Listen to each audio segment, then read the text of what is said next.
What's up? It's Levi. And Ryan from Miss May I. And you're watching CaliberTV. I spent too many days thinking of sorrow. All right. What's up, guys? You're watching CaliberTV. Today I'm hanging out with Levi and Ryan from Miss May I. If you guys could just tell us what you do in the band, just for those who don't know.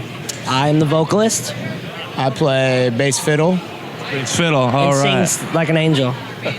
Sometimes. Sometimes. I think it's all the time. Whenever I can. So this is the second day on Mayhem Fest. How's it been going so far? Awesome, not as hot. And fixing out some kinks, I guess. Yeah. We're at third time is the charm group of guys. Yeah. So it's been fine out front, but we got those little things that piss you off on stage. We're gonna have all of them ironed out. Yeah. Seattle. That's when. By the time we get to Seattle. Hopefully. There you go. All right, so let's talk about Rise of the Lion a little bit.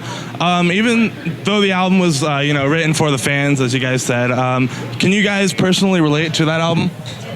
Yeah. How so? Yeah, some of the songs, it was cool. We knew the topics, but obviously some of the topics the band members could relate to, right. And which was really cool because me and Ryan, when we were writing the lyrics, we'd come up on a topic and we're just like, oh, we can relate to this. Especially Ryan, right when we would relate, it's a lot easier to write the lyrics. We weren't putting ourselves in their shoes as much. It was just like, oh, we can relate to this too. And it was just lose ourselves in the song, and it was awesome. Right. Anything? Yeah, the main thing that was different was instead of us coming with an idea on our own and then having to inform the other person when we start to work them together, we had a topic to begin with that we both were on the same page. So it was a lot easier to write songs together rather than Levi write a whole bunch of stuff and then I just throw a chunk in the middle. It was a lot easier to bounce back and forth on it. So you guys worked with Terry Day on this album. How was it going in recording with him? Awesome. The coolest thing was he's a legend, so it was cool to, and I say this all the time, but the story times were the coolest. But it was cool. He was really hands off. He made the band, I guess, shine as the band, and I had a blast. Yeah. How did he influence the album at all? Yeah, definitely. The big thing he would do is he was there for us to lean on whenever we would. You want somebody that when you ask them if something is wrong or what they think of a part, you want to be working with someone that you trust enough that when they say something, you're willing to make that change and work on it. And it was cool working with him because we were always on the same page when we would have a change that we wanted to make. It was nice to not butt heads with someone at all the entire process, which is really cool because like you said, going into it, as big of a legend as he is, we were all just like, man, I hope this is cool. I hope this is cool. Right. And it was awesome.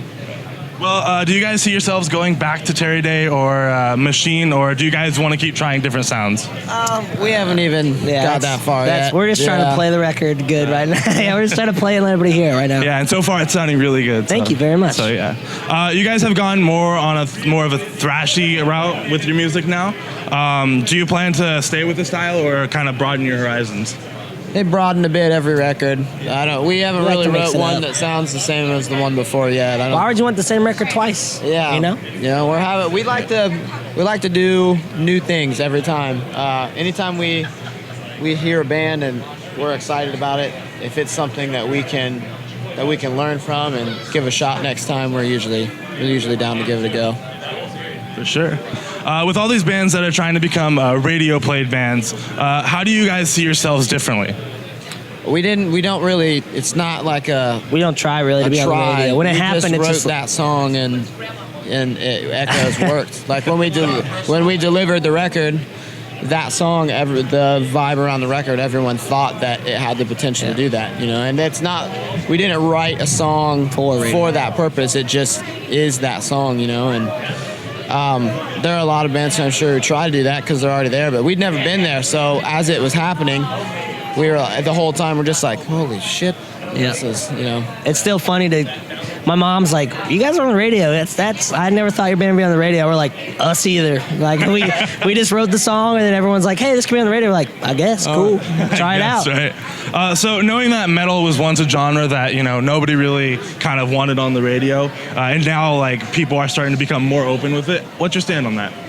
I'm excited because we're here for the ride. So it's cool to be part of the scene and the genre of metal when it's making it to the radio. It's cool. It's not like we did this in the 90s and now it's like, man, it's hitting radio now. It's like we get to be a part of the explosion. So it's a fun ride. It's always cool. Yeah. So with all these festivals that you guys have been playing with some big name bands like Avenged Sevenfold, Korn. You guys played Aftershock with those guys as well, especially with Five Finger Death Punch.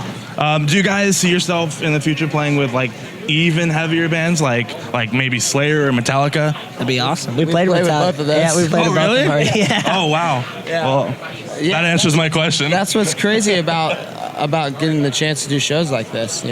Mayhem Festival puts you on tour with bands you never thought you'd get to tour with, and we got to do all the just like Aftershock Festival and Rock on the Range close to where we live. We did all these great festivals in Europe last month, and we've been playing with some really, really crazy people because of these festivals.